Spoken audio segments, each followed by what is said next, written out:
monde, j'espère que vous allez bien. On se retrouve aujourd'hui pour une nouvelle vidéo dans laquelle nous allons parler de ces 10 choses que je n'achète plus, qui ne font plus partie de mon quotidien. Il y en a certaines que j'ai remplacées par d'autres, il y en a certaines que je n'ai pas remplacées. Je suis dans une démarche de simplicité, ça veut dire vraiment je veux un quotidien simple. Ça veut pas dire que je suis dans un minimalisme extrême, ça veut pas dire que je suis dans une non-consommation totale, je cherche cependant à moins consommer, mais ça veut quand même dire, dans moins consommer, il reste un petit peu de consommation. J'aime aller dans des restaurants qui me plaisent, j'aime acheter par exemple des fois des bijoux artisanaux, il y a plein de choses que j'aime, pour lesquelles j'aime utiliser mon argent, l'argent sert à ça, mais je n'ai pas envie de me sentir obligée de l'utiliser pour plein de choses, et je trouve que si on peut trouver des astuces parfois pour moins consommer, ou pour changer notre manière de consommer, pour moins polluer, ça peut être bien aussi, et tout ça, ça permet aussi bien sûr d'économiser. Il y a je pense pas mal de personnes qui n'arrivent pas à économiser autant qu'elles le souhaitent. Je me suis dit que je pouvais vous partager un petit retour d'expérience sur ce que moi je fais. Nous sommes tous différents, ce qui pour moi par exemple peut ne pas être très important, sera peut-être super important pour vous, et inversement, il y a des choses qui seront non négociables pour moi, sur lesquelles je ne ferai pas d'impasse, alors que pour d'autres personnes ce sera totalement optionnel et non nécessaire. Donc voilà, c'est toujours à garder en tête quand on parle des habitudes de consommation des uns et des autres, nous sommes tous différents. La vidéo du jour est en collaboration avec la compagnie du bicarbonate, c'est une marque avec laquelle j'avais déjà travaillé il y a quelques mois et j'avais adoré leurs produits, c'était parti pour être une petite collaboration et je les ai recontactés récemment parce que j'avais vraiment envie de faire cette vidéo avec eux. Donc merci à eux de soutenir mon travail. Pour vous dire, c'est vraiment une marque que je consomme moi-même. J'ai offert à mes beaux-parents par exemple un petit kit avec des essentiels pour nettoyer sa maison au naturel. Ils en ont été tellement fans qu'à chaque fois ils me disent qu'il faut que je retravaille avec cette marque parce qu'ils ont vraiment adoré leurs produits, les prix sont abordables, ça permet vraiment de trouver des alternatives écologiques pour nettoyer sa maison, mais pour plein d'autres choses vous avez des produits pour le corps aussi, et vous avez un code promo de 15% sur leur site avec le code mûre et noisette 10 que je vous afficherai à l'écran, mais vous aurez aussi toutes les infos en barre d'infos et je vous communiquerai aussi les liens des produits dont je vais vous parler. Donc une partie de cette vidéo est en collaboration avec eux, tout simplement parce que ça s'intégrait parfaitement dans le thème, qu'il y a plein de produits que j'ai supprimés et remplacés, que vous pouvez trouver sur cette boutique qui les propose vraiment à prix abordable et qui a une très belle éthique. Alors un produit que je n'ai jamais acheté de ma vie, c'est tout ce qui est booster de blancheur. Vous savez, les gros seaux qui permettent de maintenir son linge bien blanc et qui coûtent généralement 25 à 30 euros. Voilà, vraiment des prix élevés qu'on va trouver en supermarché. Et j'ai découvert vraiment récemment que le percarbonate de soude avait le même effet. C'est super efficace tout simplement parce qu'une fois mélangé à l'eau chaude, ça va produire de l'eau oxygénée et ça va permettre de blanchir naturellement vos vêtements. Pendant longtemps, j'achetais même plus de vêtements blancs à cause de ça. Et vraiment, j'ai testé et c'est super efficace, ça ravive énormément le blanc. Je vais le tester prochainement sur les housses de mes chaises qui sont derrière parce que pendant des années je savais pas trop comment bien les laver, comment enlever le petit gris qui s'était installé sans acheter de booster de blancheur. Et donc là, en ayant découvert le percarbonate de soude, vraiment c'est super efficace. Vous pouvez le trouver sous le nom percarbonate de soude ou de sodium, c'est vraiment pareil. Et vous avez juste à en ajouter, donc soit vous pouvez faire des bains, vous mettez vos vêtements dans de l'eau chaude avec du percarbonate de soude sur les taches vraiment foncées. Moi ce que je fais généralement c'est que j'en ajoute un petit peu dès que je fais une machine juste de blanc. J'ajoute directement dans le tambour, je crois qu'on appelle ça comme ça, de la machine, j'ajoute quelques cuillères à soupe de percarbonate et vraiment ça ravive très bien le blanc. Pour mes chaises, je pense que je vais essayer de les faire tremper puisqu'il y a vraiment à force des traces qui se sont installées sur le dessus. Donc je testerai ça et je vous ferai un retour d'ailleurs. Mais en tout cas sur les serviettes de bain, sur les vêtements blancs, ça a super bien marché et je suis trop contente parce que comme ça je vais pouvoir porter plus souvent du blanc parce que j'avais fini par être dégoûtée d'avoir des vêtements blancs qui devenaient toujours gris et de pas avoir de solution simple pour régler ce problème. Le produit numéro 2 que je n'achète plus, c'est tout ce qui est adoucissant pour le linge également. J'ai remplacé par du vinaigre blanc depuis déjà quelques années et c'est super efficace. Vous en mettez directement dans le compartiment de la machine à laver qui sert pour l'adoucissant, vous mettez du vinaigre blanc et le linge ressort super bien, super doux. Il n'y a pas d'odeur de vinaigre qui s'installe ou quoi que ce soit. Il n'y a pas non plus l'odeur de l'adoucissant, mais vu que pour l'instant j'utilise de la lessive classique, le linge a quand même une petite odeur. J'aime pas quand le linge sent trop fort la lessive ou l'adoucissant et qu'il y a vraiment une odeur très persistante. J'aime quand il y a une légère odeur de linge propre et ça je trouve ça très agréable. Donc je trouve que c'est le bon compromis pour maintenir cet équilibre et avec le vinaigre blanc c'est vraiment tellement efficace. Sachez qu'également ce qui va vraiment assécher votre linge et le rendre plus rêche avec le temps, c'est tout ce qui est sèche-linge. Donc si vous pouvez l'utiliser au minimum, enfin moi j'en ai pas du tout, chez moi j'aurais pas la place et j'ai pas de machine combinée qui fait les deux. Mais tout ce qui est séchage à l'air libre du linge va vraiment permettre de le maintenir beaucoup plus longtemps dans le temps, ça va le rendre plus durable. Il y a également une astuce que j'avais découvert chez Friendly Beauty qui était de brosser le linge avec une brosse, tout ce qui est serviette de bain et tout. Vous les brossez et en fait ça va vraiment les rendre toutes douces. C'est comme pour les cheveux bouclés, typiquement j'ai les cheveux bouclés, si vous les brossez, vous cassez un petit peu les boucles et ça va les rendre un petit peu nuageux. Et c'est pareil pour les serviettes de bain quand vous les brossez, donc pas avec une brosse normale, mais n'importe quelle brosse par exemple qui peut servir à nettoyer le sol, vous en gardez une spécifiquement pour le linge et c'est super efficace pour le maintenir très très doux. La troisième chose que je n'achète plus depuis des années, c'est du démaquillant ou des huiles pour les cheveux. Donc il y a quelques années j'avais commencé avec l'huile de coco pour me démaquiller. Petit à petit je suis passée sur d'autres huiles, j'ai découvert l'huile d'argan, l'huile de jojoba que j'aime beaucoup. Récemment j'ai découvert l'huile de prune qui est vraiment géniale, celle de la compagnie du bicarbonate, et super bien, elle rend la peau très très douce, très nourrie. Moi j'ai quand même une peau assez sèche, surtout en hiver, donc ça va vraiment me permettre de bien nourrir ma peau. Et je l'utilise aussi pour me démaquiller, c'est très doux, ça a une odeur de frangipane, moi je trouve ça très agréable. Mais voilà, il n'y a pas besoin d'en mettre beaucoup et en fait généralement je la fais un petit peu émulsionner avec de l'eau pour venir me frotter le visage avec et c'est super efficace. Pour les cheveux, je pars plutôt sur de l'huile d'avocat ou de l'huile de macadamia que j'aime énormément. C'est vraiment très nourrissant. Pareil, j'utilise, ça je varie, des fois je mets un petit peu d'aloe vera aussi en même temps. Après c'est vraiment ce qui est adapté à ma routine de cheveux. Mais des fois on peut vraiment se simplifier la vie au maximum. Je suis pas forcément pour faire toutes ces cosmétiques maison parce que des fois je trouve que ça peut être très contraignant. Par exemple dès qu'on veut faire son dentifrice maison et il faut faire attention au dosage. Il y en a des fois qui ont fini par avoir les dents abîmées parce qu'ils avaient mal fait leur dosage ou qu'il n'y avait pas de fluor et il y a plein de choses qui entre en jeu. Mais quand on peut juste remplacer par quelque chose de simple et qui fonctionne de la même manière, pour moi c'est plus simple de me démaquiller à l'huile que quand je me démaquillais avec des huiles démaquillantes super chères, avec des cotons. Là j'achète plus du tout de coton, j'ai même pas de coton chez moi.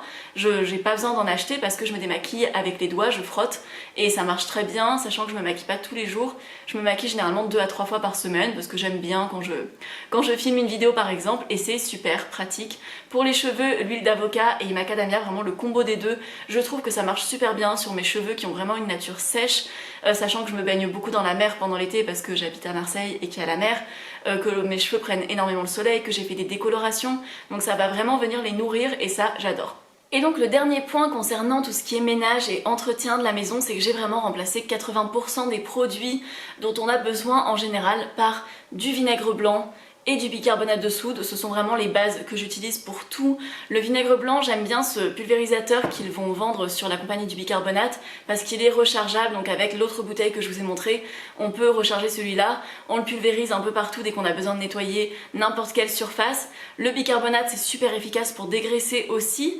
Ce qu'ils m'ont envoyé également, ça pour le coup je ne connaissais pas, j'en avais jamais testé, mais quand je leur ai parlé du fait que moi j'utilisais vinaigre blanc et bicarbonate de soude pour tout dégraisser, ils m'ont parlé des cristaux de soude et m'ont dit que c'était vraiment une alternative super efficace aussi pour vraiment les surfaces difficiles.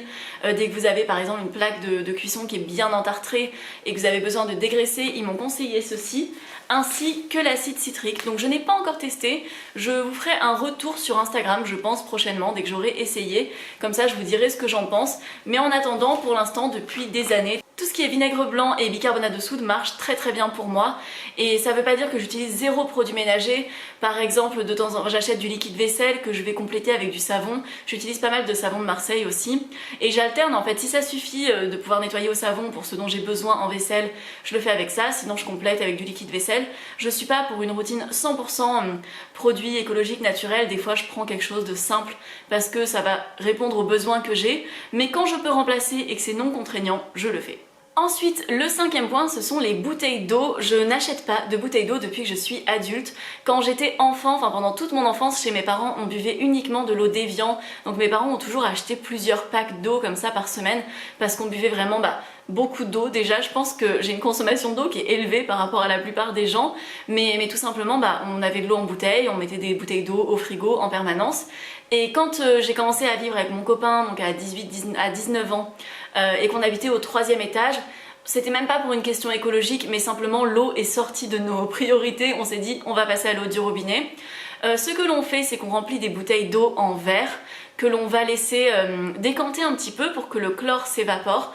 Donc je sais pas exactement combien il faut le laisser. Nous généralement on fait vraiment un système de roulement, donc on a souvent des bouteilles d'eau sorties, on les range et c'est très simple pour nous. Ça arrive aussi que des fois on n'ait pas le temps de les faire décanter, on boit de l'eau comme ça et c'est très bien aussi, on n'a jamais eu de problème. L'eau du robinet est tout à fait propre à la consommation, elle est testée, voilà, il n'y a pas de souci. En tout cas nous on n'a jamais eu le moindre problème. Le goût ne nous dérange pas. Si vous avez des problèmes avec le goût, il existe des carafes filtrantes où vous avez plein de mécanismes qui permettent de filtrer l'eau, vous avez des charbons, enfin il y a plein de choses qui peuvent fonctionner. Nous on n'est vraiment pas difficile sur ça, enfin je trouve que l'eau à Marseille est vraiment bonne et à Aix elle l'était aussi, donc vraiment pas de souci pour nous, sachant que j'ai vraiment été habituée à boire que de l'eau d'Évian, dont beaucoup de personnes adorent le goût. Bah moi ça m'a pas choqué de passer à l'eau du robinet et j'ai même convaincu mes parents de passer aussi à ce système, donc ils n'achètent plus du tout de bouteilles d'eau. Ce qui mine de rien est un effort écologique. Donc les déchets c'est pas le point le plus efficace sur lequel on peut agir en termes d'écologie. On va dire que c'est un peu un détail de fin, mais mine de rien si vous ne buvez que de l'eau en bouteille par personne, ça représente environ 150 kg d'équivalent CO2 par an, sachant que l'objectif serait de 2 tonnes par humain. Donc si on a déjà 150 kg de CO2 juste liés aux bouteilles en plastique simplement pour l'eau potable et que l'on peut s'en passer, ça fait déjà une belle différence. Après encore une fois c'est pas le point le plus important. Si vous avez besoin d'une eau spécifiquement riche en calcium pour des besoins de santé, si vous n'arrivez pas du tout à boire l'eau du robinet, vous faites comme vous voulez, mais simplement nous c'est ce qu'on a mis en place et en plus que ce soit très économique, bah, on trouve ça très simple à mettre en place et on n'a pas besoin de porter de pack d'eau et ça c'est vraiment génial. Le 6e point, c'est que je n'achète plus de lisseur à cheveux, sèche-cheveux, boucleur à cheveux. Bon, boucleur, j'ai jamais eu trop besoin, mais pendant très longtemps, je me suis lissé les cheveux pendant toute mon adolescence. Vraiment, je passais un temps de dingue à me lisser les cheveux.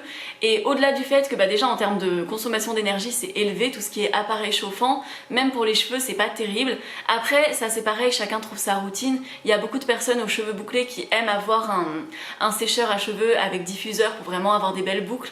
On adapte selon ce qui nous convient, mais dans ma routine, je n'en ai pas.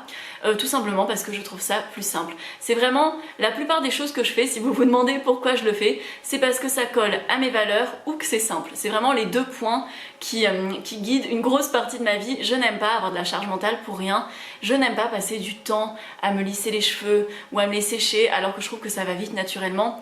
Après ça dépend de nos habitudes. Si par exemple, je sais pas, vous vous lavez les cheveux le matin, vous devez aller travailler très tôt et vous aimez pas avoir les cheveux mouillés, je peux comprendre qu'on ait envie de les sécher. C'est vraiment ce qui me correspond à moi dans ma routine. La 7e chose que je n'achète pas, ce sont des fleurs coupées, donc tout ce qui est bouquet de fleurs. Alors il arrive encore très occasionnellement qu'on m'en offre parce qu'on n'est pas au courant, que je n'apprécie pas spécialement ça. C'est pas que je ne trouve pas ça joli, parce que bien sûr les fleurs c'est très joli, comme toutes les plantes, mais déjà je trouve ça triste qu'on les ait coupées pour les mettre en bouquet. Il y a aussi une grosse industrie quand même autour des fleurs coupées, généralement c'est pas très écologique.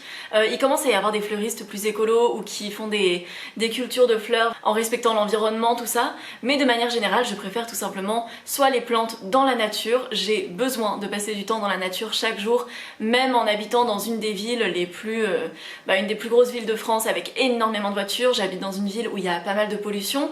J'habite à Marseille, donc c'est une ville où il y a de très belles choses. On a la mer, on a de très beaux espaces naturels, mais il y a aussi énormément de pollution. Et pour autant, même si ça pourrait être tentant de mettre des fleurs chez moi, je trouve que c'est quand même une dépense assez conséquente parce que des bouquets de fleurs ça coûte vite assez cher. C'est pas spécialement écologique et je préfère largement acheter des plantes en pot et les entretenir. Pendant longtemps j'en ai pas acheté parce qu'on attendait d'avoir des travaux dans notre immeuble qui allaient faire qu'on allait devoir tout bouger. Finalement les travaux ont tellement pris de retard qu'on a décidé d'en acheter quand même et d'en mettre un petit peu dans l'appartement, un petit peu partout, et ça change tellement la vie, vraiment les fleurs plantées, les fleurs qui vivent. Si vous avez un balcon, c'est vraiment génial d'avoir des fleurs dessus. Si vous avez le moindre petit accès à l'extérieur, c'est bien d'avoir plein de plantes ou d'arbres fruitiers, enfin peu importe selon la taille de votre espace à l'extérieur. Mais vraiment j'ai toujours trouvé ça un petit peu triste, les fleurs coupées. Mon copain m'a déjà offert un bouquet de fleurs et après j'étais assez triste en fait. Du coup on est parti maintenant sur des fleurs en pot et je trouve ça mieux. Et mine de rien, niveau économie, ça joue aussi parce que quand on veut avoir constamment un beau bouquet dans son intérieur pour décorer sa maison, ça a quand même un coût. C'est quand même assez cher hein, les bouquets, c'est facilement des 25-30 €, ça dépend. Il y a des petits bouquets pas chers à 10 €, mais souvent c'est vraiment des fleurs qui viennent de loin. et c'est dommage de faire voyager des plantes pour qu'elles vivent seulement une semaine chez nous avant de faner. Le 8e point, c'est que depuis des années, je n'achète plus de brosses à dents en plastique, j'achète uniquement des brosses à dents en bambou. Alors c'est pareil que ce que je vous disais un petit peu avant, le zéro déchet c'est pas ce qu'il y a de plus efficace pour l'environnement. En termes d'échelle par exemple, c'est 10 fois moins efficace d'être zéro déchet que de devenir vegan pour l'environnement. Mais simplement pour les brosses à dents en plastique, je trouve qu'elles sont beaucoup moins durables, elles s'abîment plus vite, en tout cas à mes yeux et avec mon utilisation, que les brosses à dents en bambou, donc je suis vraiment passée sur ça et je trouve qu'elles sont vraiment plus agréables à utiliser, donc vraiment c'est ce que j'ai choisi dans mon quotidien. Mais pareil, il n'y a pas besoin de se mettre la pression à éviter le moindre déchet dans sa vie. Si on veut vraiment faire des efforts sur l'écologie, il y a d'autres points sur lesquels agir. Il y a la consommation de viande, comme je vous en parlais un petit peu avant, mais par exemple chez moi je n'allume pas le chauffage. Sur l'année je n'allume pas du tout le chauffage. C'est possible grâce à 1 milliard de conditions qui font que pour moi c'est possible, ça veut pas dire que c'est possible pour tout le monde. J'ai une vidéo sur le sujet si ça vous intéresse, dans laquelle je vous parle de tout ce que je mets en place pour ne pas chauffer chez moi, mais ça peut aussi vous servir pour réduire tout simplement votre consommation de chauffage, même si vous ne pouvez pas l'enlever à tout prix. Mais en tout cas, pour revenir sur les brosses à dents, c'est pas dans une optique d'être à 100% zéro déchet, mais je trouve que c'est tellement simple de passer à une brosse à dents en bambou. Ça évite mine de rien un déchet, parce qu'une brosse à dents ça se jette quand même régulièrement, on est beaucoup d'humains à se laver les dents, donc si on peut modifier quelques petits gestes comme ça, pourquoi pas. Ça veut pas dire qu'on est démoniaque si on a une brosse à dents en plastique, on a le droit aussi d'avoir une brosse à dents électrique si pour nous c'est important, si ça colle mieux à notre hygiène buccale et qu'on trouve ça plus important ou plus efficace pour nous, ou qu'on a vraiment des problèmes de dents et qui... Voilà, on adapte. Comme d'habitude, il n'y a pas de règles précises, mais si on peut trouver des petits points d'amélioration, autant les choisir. Le 9e point, je sais qu'il va paraître un petit peu plus polémique, mais je n'achète pas de billets d'avion depuis que je fais mes propres choix de consommation, que je suis une adulte qui paye ses voyages toute seule.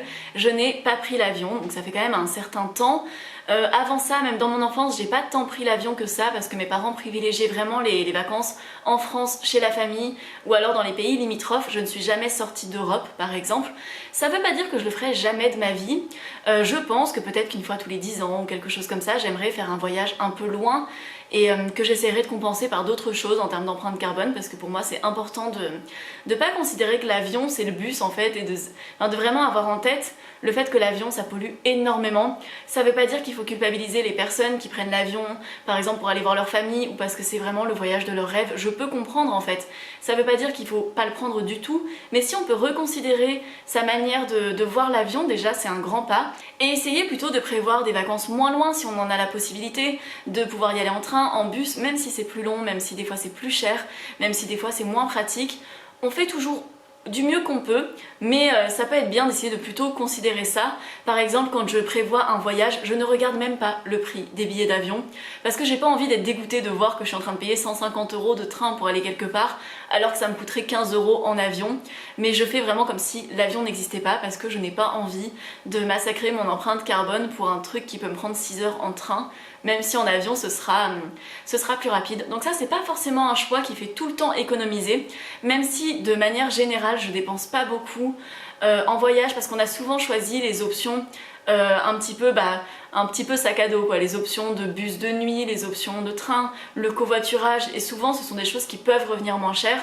Après ça dépend, par exemple si un jour je voulais aller aux États-Unis en bateau, ça me reviendrait beaucoup plus cher que d'y aller en avion. Donc peut-être que si par exemple je vais aux États-Unis un jour, je choisirai d'y aller en avion, mais pour tous mes voyages qui seront en Europe, j'essaierai de toujours choisir le train ou le bateau ou par les terres, c'est toujours moins polluant en tout cas que par les airs. Par exemple, on aimerait beaucoup aller en Grèce, j'aimerais vraiment qu'on teste de faire plusieurs escales en train par différents pays, puis de prendre le bateau et d'arriver enfin en Grèce, et que ce soit vraiment un vrai voyage finalement et pas juste un vol en avion d'un point A à un point B.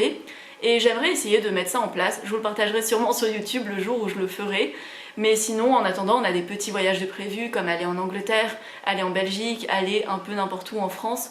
Donc voilà, ça c'est un point qui est important pour moi et je trouve que c'est un des plus efficaces aussi pour faire attention à son empreinte carbone. Et le 10e point également, il va être assez personnel puisqu'il n'est pas adapté à toutes les situations, mais nous n'achetons pas d'essence tout simplement parce que nous avons fait le choix de ne pas avoir de voiture tant que ce serait possible. Donc je m'explique avec ça parce que c'est pareil, je ne suis pas anti-voiture à 100%, de toute façon comment on pourrait être anti-voiture à 100% alors qu'il y a plein d'endroits où on est évidemment obligé d'avoir une voiture. Mais dans notre situation, on a toujours essayé de faire en sorte d'anticiper les choses pour pouvoir se passer de voiture.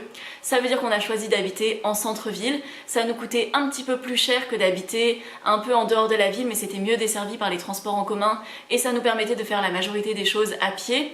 Après, dès que vraiment on a besoin d'une voiture, on va soit en louer une, soit en emprunter. Ça nous est déjà arrivé parce que par exemple on habite dans une région où en dehors de quand on est dans les grandes villes, en transport ça peut être compliqué, mais des fois il vaut mieux emprunter une voiture 2 ou 3 jours par an que d'en avoir une à l'année, et nous c'est le bon compromis qu'on a trouvé. Après, sinon, des fois on a dû faire des choix aussi. Mon compagnon a déjà eu des offres d'emploi mieux rémunérées, mais à des endroits beaucoup plus compliqués d'accès, qui auraient impliqué d'avoir une voiture, et dans ce cas-là, ça aurait été pas forcément intéressant en termes de calcul de salaire, puisque nous, s'il nous fallait une voiture aujourd'hui, il faudrait qu'on paye un garage, parce qu'on n'a pas de place pour se garer aux alentours de chez nous, et que même, on n'habite pas dans un quartier craignos, mais on est dans un quartier moyennement populaire, donc il y a beaucoup de voitures dehors, il y a beaucoup de voitures abîmées. C'est pas l'idéal pour garer une voiture si on a envie de la garder en bon état. Après, ça nécessiterait une assurance. Ça veut dire que même les mois où on n'utilise pas notre voiture, on aurait besoin de payer cette assurance. Il y a l'usure naturelle de la voiture, il y a les frais d'entretien, il y a l'essence. Une voiture, ça coûte très cher. Et bien évidemment, il y a le prix d'achat aussi qui est à prendre en compte. Donc dans notre quotidien, ça ne s'est jamais avéré indispensable. Des fois, honnêtement, ne pas avoir de voiture, ça a été un petit peu galère. Des fois, on a dû compter sur les autres. Mais après, on va leur rendre des services aux autres aussi si jamais on leur emprunte leur voiture. En échange, on leur rendra d'autres services. Des fois, ça peut être bien de miser sur l'entraide. Dès que quelqu'un a quelque chose, il peut le prêter aux autres et ça évite que chaque personne l'achète. C'est pareil pour les outils, par exemple. J'ai une amie qui n'a pas de perceuse, à chaque fois qu'elle en a besoin, je lui prête la nôtre. Et inversement, en fait, on peut tous s'aider sur des choses comme ça et ça évite que chaque personne ait besoin de chaque outil, chaque chose. En tout cas, c'est ma vision des choses sur ça, mais bien évidemment, je suis pas en train de vous critiquer si vous avez une voiture parce que je sais que c'est un sujet sensible, surtout actuellement, on va pas se mentir, avec les augmentations du prix de l'essence, les pénuries.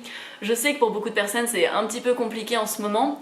On a quand même réfléchi à la question de la voiture pour plus tard parce que nous, actuellement, on est bien en ville, mais il y a des chances que plus tard on aille vivre à la campagne, et qui dit campagne, à moins que les choses changent vraiment en termes d'organisation des transports en commun, des pistes cyclables et des voies piétonnes, il y aura peut-être besoin qu'on ait une voiture, et dans ce cas-là on réfléchira à cette question. Pareil, si on avait des enfants, pour l'instant on n'en a pas, mais on aimerait en avoir un jour, peut-être que ce serait plus pratique d'avoir une voiture. Si on habite à la campagne et qu'on a des enfants, il y a pas mal de chances qu'on ait besoin d'une voiture. Donc tout ça s'adaptera avec le temps, mais en tout cas ce sont 10 choses que je ne consomme pas actuellement et qui me conviennent très bien, ça me donne un quotidien qui me convient. On met énormément d'argent de côté, ce qui est important pour nous, pour planifier notre avenir, pour préparer nos projets, pour être serein tout simplement. Parce que par exemple moi j'ai pas un travail, je suis pas salariée donc j'ai pas de chômage, j'ai pas toutes ces garanties qui viennent quand on est salarié. J'ai les avantages d'être indépendante mais j'ai aussi les inconvénients qui vont avec, et pour moi ces inconvénients ils peuvent être anticipés en mettant vraiment beaucoup d'argent de côté, et ce sont toutes ces choses que je fais au quotidien qui me permettent vraiment d'y remédier. Vous avez plusieurs vidéos sur ma chaîne où j'ai déjà parlé de choses que je ne consommais pas, d'astuces pour économiser, je vous les mets par ici. Si vous voulez aller les voir, j'ai une playlist sur le budget. Je parle aussi du budget de mes abonnés, j'ai des abonnés qui m'envoient leur budget détaillé et on va commenter dessus, soit donner des astuces, soit simplement le partager, parce qu'il y a des gens qui ont plein de choses à partager et c'est super intéressant de voir comment font les autres. En tout cas, moi j'adore. Cette vidéo est maintenant terminée. Merci beaucoup à la compagnie du bicarbonate de soutenir mon travail. N'hésitez pas à aller voir le code promo en barre d'infos. Si vous voulez aller voir tout ce qu'ils ont sur leur boutique, il y a vraiment pas mal de choix et de très bons produits. Et vraiment, ils sont très qualitatifs. Je les adore. Donc merci à eux, merci à vous aussi de regarder mes vidéos. Merci de me soutenir, merci d'être toujours tellement adorable et de me laisser des gentils commentaires. Vous savez que ça augmente mon référencement, donc merci à ceux qui prennent le temps de le faire. N'hésitez pas à vous abonner à ma chaîne, à aussi activer les notifications si vous voulez être tenu au courant des prochaines vidéos. Vous pouvez également me rejoindre sur Instagram, c'est Mûre et Noisette, et j'y partage pas mal de choses. Je ferai également un retour sur les produits que je ne connais pas dont je vous ai parlé dans la vidéo, et je partage plein de recettes, d'astuces, petits budgets, des petits blabla du quotidien, donc n'hésitez pas à me retrouver là-bas. Et on se retrouve dans environ 5 jours pour une nouvelle vidéo par ici. À très bientôt, bisous!